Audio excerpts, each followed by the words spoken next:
নেৰানেপেৰা বৰষুণৰ ফলত এতিয়া নৈৰ জলপৃষ্ঠসমূহ বৃদ্ধি পাইছে।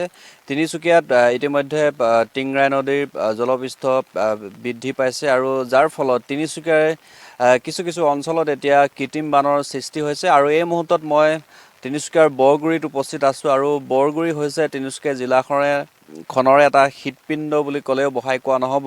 আৰু এই বৰগুৰি অঞ্চলতে চৰকাৰী অনুষ্ঠান প্ৰতিষ্ঠানসমূহ এই অঞ্চলতে আছে। আৰু এই মুহূৰ্তত মই গোহাঁই চুকত উপস্থিত আছোঁ। গোহাঁই চুকৰ পৰিৱেশটো মই অকণমান মোৰ সহযোগী সতীৰ্থ হিমাংকক দেখুৱাবৰ কাৰণে অনুৰোধ কৰিছোঁ। এয়া গোহাঁই চুকৰ পৰিৱেশ।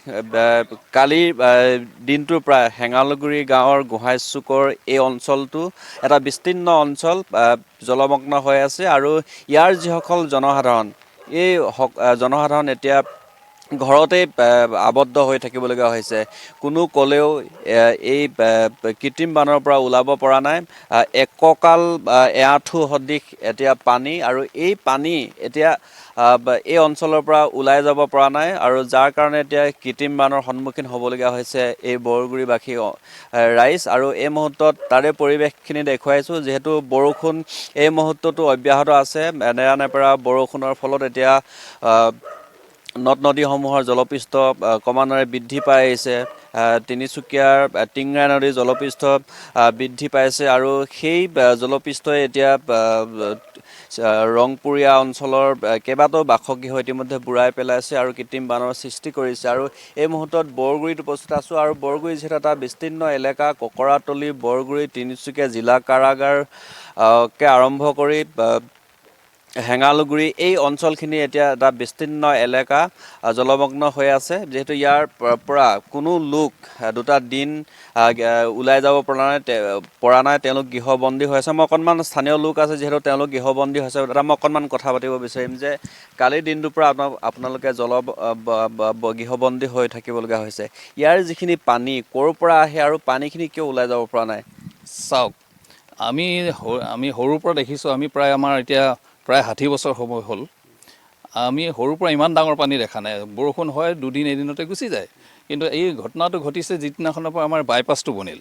বাইপাছত য'ত আমাৰ এতিয়া ব্ৰিজখন হৈছে, তাত মানে ডাঙৰ ডাঙৰ দুটা পুল আছিল। এতিয়া সেই পুলৰ ওপৰতে ব্ৰিজখন বনালে। গতিকে গোটেই পানীখিনি আমাৰ ককৰাতলি বা গেলাপুখুৰী বা ডেভেলপমেণ্টৰ গোটেই পানীখিনি সেই পুলটোৰেদি গৈছিল। এতিয়া সেই পুলৰ ঠাইত মাত্ৰ সৰু সৰু দুটামান কালভাৰ্ট বহাই দিছে। গতিকে এই কালভাৰ্টকেইটা সৰু হোৱাৰ কাৰণে পানীখিনি টানিব পৰা নাই, আৰু এই গোটেই সমস্যাটো গোটেই তিনিচুকীয়া টাউনে মানে ভুগিবলগীয়া হৈছে। গতিকে কালি তিনিচুকীয়া টাউনতো কিছু কিছু অঞ্চলত পানী হৈছে। এই গোটেই সমস্যাটো একেটাই কাৰণ। গোটেই তিনিচুকীয়া টাউনখনৰ পানী ওলাই যোৱাৰ দুটাই ৰাস্তা আছে। এটা হ'ল যিটো এৰমা হোটেলৰ ওচৰৰ নলাটো, আৰু আমাৰ এই পুলটো। গতিকে এই দুইটাই মানে এইখিনি কাটি দিওঁ। কালি যিহেতু কালিৰ পৰা আপোনালোক গৃহবন্দী হৈ আছে, কেনেকুৱা অসুবিধা হৈছে? এতিয়া যিহেতু বাহিৰলৈ আপোনালোকে ওলাব পৰা নাই, ঘৰৰ ভিতৰলৈকে পানী দেখিছে। আমি ওলাই যাব পৰা নাই, মানুহ আহিব পৰা নাই, আৰু ইয়াৰ গম পাইছে আৰু কি খোৱা বোৱা এইখিনি কিবা অসুবিধা হৈছে? খোৱা বোৱা অসুবিধাটো আৰু ওচৰতে দোকান পোহাৰ আছে কাৰণে সেইখিনি ব্যৱস্থা কৰি লোৱা হৈছে।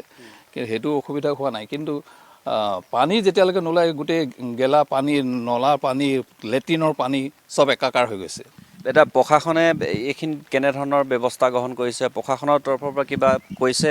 আপোনালোকে সেইখিনি যিহেতু সকলোৱে দেখিছে যে প্ৰশাসনৰ নখ দৰ্পণত আছে, এই অঞ্চলটো এটা বিস্তীৰ্ণ এলেকা, বিস্তীৰ্ণ অঞ্চল সামৰি কৃত্ৰিম বানৰ সৃষ্টি হৈছে। গতিকে এই পানীখিনি উলিয়াই নিয়াৰ ক্ষেত্ৰত প্ৰশাসনে কেনেধৰণৰ ব্যৱস্থা গ্ৰহণ কৰিছে কিবা জনাইছে? আজিকালি এতিয়া ইমান আধুনিক যুগ, ছেটেলাইটৰ পৰা সম্পূৰ্ণ দেখিব পাৰি। এতিয়া মই অলপ আগতে সেই তাকে চাই আছিলোঁ, ছেটেলাইটৰ ফটোৰ পৰা, যিখিনি আপোনাৰ আমি সৰুৰ পৰাই দেখিছোঁ। কৈছোঁ, আগতেই কৈছোঁ যে ককৰাতলি পানীখিনি হেঙালগুৰি পথাৰত পৰে, জৰিগুৰি পথাৰ পানীখিনিও আহি হেঙালগুৰি পথাৰতে, তাৰপিছত সেই ডাঙৰ ডাঙৰ হেৰিকেইটা ওলাই যায়। কিন্তু পুলকেইটা নথকাৰ কাৰণে এই অৱস্থা হৈছে। আৰু শুনিবলৈ পাইছোঁ দুদিন ধৰি তাত আন্দোলনো হৈছে, পথ অৱৰোধ হৈছে। তথাপি প্ৰশাসনে কিয় চকু চোৱা নাই আৰু। চাওক, তিনিচুকীয়া বৰগুৰি অঞ্চলত ইয়াত কৃত্ৰিম বান সৃষ্টি হোৱাৰ মূলতঃ কাৰণ এটাই যে ইয়াত যিখিনি এতিয়া এআঁঠু সদৃশ যিটো পানী ইয়াত সৃষ্টি হৈছে, পানী কালিৰে পৰা ইয়াত ভৰি আছে। এই পানীখিনি ইয়াৰ পৰা ওলাই যাবলৈ কোনো পথ নাই। যি পথেদি পূৰ্বে ওলাই গৈছিল সেই পথটো এতিয়া বন্ধ কৰি ইয়াত 15 নং ৰাষ্ট্ৰীয় ঘাইপথ নিৰ্মাণ কৰা হৈছে, যিহেতু বাইপাছ 4 লেন নিৰ্মাণ কৰা হৈছে। গতিকে সেই 4 লেনৰ এতিয়া দুয়োকাষে ড্ৰেইন নাই।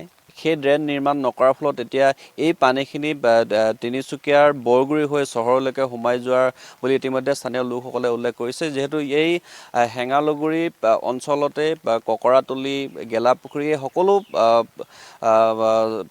ফালৰ পানী আহি এই স্থানতে এতিয়া একগোট মাৰিছে আৰু এই পানী এতিয়া মানুহৰ ঘৰলৈ এতিয়া সোমাইছে আৰু যাৰ কাৰণে এতিয়া এই অঞ্চলৰ লোকসকলে কৃত্ৰিম বানৰ সন্মুখীন হৈ 2টা দিন ধৰি ঘৰৰ ভিতৰতে আবদ্ধ হৈ থাকিবলগীয়া এটা পৰিৱেশ সৃষ্টি হৈছে।